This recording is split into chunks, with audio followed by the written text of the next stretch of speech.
Shalom, selamat pagi, salam sejahtera untuk kita semuanya. Apa kabar kita Bapak Ibu? Tentu selalu diberkati oleh Tuhan. Firman Tuhan menjumpai kita pada hari ini dan menjadi kekuatan bagi kita untuk melangkah. Terambil dari Mika pasal 4 ayat 1 sampai yang kelima. Tetapi sebelum kita mendengarkan firman Tuhan, saya mengajak kita bersatu dalam doa. Kita berdoa. Tuhan, biarlah Engkau menguatkan kami dengan firman-Mu sehingga kami boleh berjalan sepanjang hari ini dengan kekuatan firman Tuhan. Nyatakanlah kasih-Mu dan berkati kami. Amin. Mika pasal yang keempat, ayat yang pertama sampai ayat yang kelima. Mika pasal 4 ayat pertama sampai kelima. Sion sebagai pusat kerajaan damai. Akan terjadi pada hari-hari yang terakhir, gunung rumah Tuhan akan berdiri tegak mengatasi gunung-gunung dan menjulang tinggi di atas bukit-bukit. Bangsa-bangsa akan berduyung-duyung ke sana dan banyak suku bangsa akan pergi serta berkata, "Mari kita naik ke gunung Tuhan, ke rumah Allah Yakub, supaya Ia mengajar kita tentang jalan-jalannya dan supaya kita berjalan menempuhnya. Sebab dari Sion akan keluar pengajaran dan firman Tuhan dari Yerusalem. Ia akan menjadi hakim antara banyak bangsa dan akan menjadi waksit bagi suku-suku bangsa yang besar. Sampai ke tempat yang jauh mereka akan menepa pedang-pedangnya menjadi mata bajak dan tombak-tombaknya menjadi pisau pemangkas. Bangsa tidak akan lagi mengangkat pedang terhadap bangsa dan mereka tidak akan lagi belajar perang. Tetapi mereka masing-masing akan duduk di bawah pohon anggur dan di bawah pohon aranya dengan tidak ada lagi mengejutkan, sebab mulut Tuhan semesta alam yang mengatakannya. Biarpun segala bangsa berjalan masing-masing demi nama Tuhan Allahnya, tetapi kita akan berjalan demi nama Tuhan Allah kita untuk selama-lamanya dan seterusnya. Amin. Yang mereka mendengarkan firman Tuhan, memelihara serta menjalaninya dalam kehidupannya hari lepas hari, berjalan bersama dengan Allah.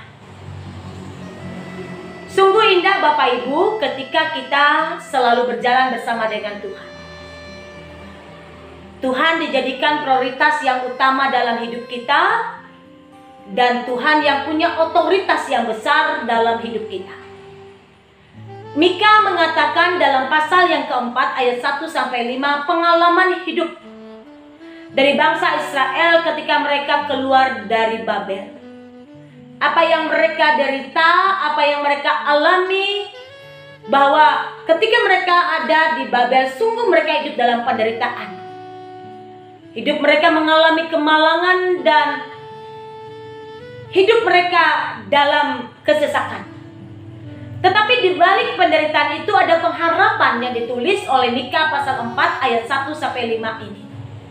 Pengharapan di dalam Tuhan. Jika kita lihat dalam Mika pasal 4 ayat yang ketiga, bahwa tidak akan ada lagi penderitaan. Mengapa tidak akan ada lagi penderitaan? Kita akan melihat. Bangsa tidak ada lagi mengangkat pedang terhadap bangsa dan mereka tidak akan lagi belajar perang. Bukankah ketika perang ada penderitaan? Jadi tidak akan ada lagi penderitaan. Itu janji pengharapan yang diberikan. Dan janji pengharapan itu dituliskan oleh Mika, sehingga ketika penderitaan itu datang, ada pengharapan yang diberikan Tuhan. Pengharapan di mana nanti hanya ada sorak-sorai, di mana nanti orang-orang akan datang ke rumah Allah, di mana firman Allah akan mengajarkan mereka dan menuntun mereka, sehingga di ayat yang kelima B, Tuhan Allah akan berjalan bersama-sama seterusnya. Bapak Ibu, tidak enak hidup dalam penderitaan. Tidak seorang pun yang mau menderita. Semuanya tidak mau. Tetapi realita semua kita akan mengalami penderitaan dalam hidup. Tetapi di balik penderitaan itu ada pengharapan diberikan Allah. Bahwa setiap penderitaan boleh kita alami, setiap penderitaan boleh kita atasi di dalam Tuhan Allah. Asalkan kita berjalan bersama dengan Tuhan Allah. Asalkan kita datang ke gunung Allah dan mendengar suara Allah, mendengar suara firman Tuhan dan melakukan firman Tuhan dalam hidup kita. Masa raya Adventus mengatakan bahwa masa-masa penantian Tuhan dalam hidup. Dimana ketika seorang menantikan Tuhan ada pengharapan dalam Tuhan. Bukankah kita selalu punya pengharapan dalam Tuhan? Kita yakin bahwa Tuhan selalu ada dalam situasi, kondisi, apapun keadaan hidup kita. Lebih-lebih Tuhan hadir ketika Ia ingin mengubah kita menjadi lebih baik ketika kita menderita.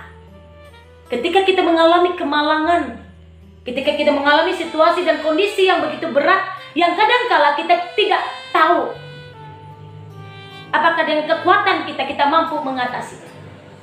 Tapi saat ini Mika ingin mengajari kita supaya kita hidup berjalan bersama dengan Tuhan, berjalan dengan kekuatan Tuhan, berjalan dengan pertolongan Tuhan, berjalan dengan cinta kasih Tuhan. Jangan pernah berjalan di luar dari kekuatan Tuhan, Bapak Ibu. Serahkanlah seluruh hidup kita pada Tuhan.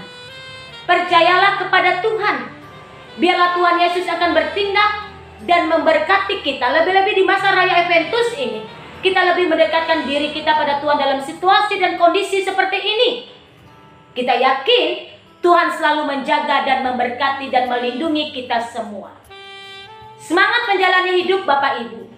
Jangan takut dan gentar dalam situasi seperti ini. Tuhan selalu akan menjaga dan memberkati kita. Jadikan Tuhan sebagai pengharapan satu-satunya dalam hidup kita. Berjalanlah bersama dengan Tuhan. Tuhan Yesus memberkati kita. Amin. Baik Bapak Ibu, kita bersatu dalam doa. Terima kasih Tuhan untuk firman-Mu. Biarlah firman-Mu hari ini menguatkan kami, dan kami ingin selalu berjalan dalam pertolongan Tuhan. Biarlah hari ini kami diberkati oleh Tuhan. Amin.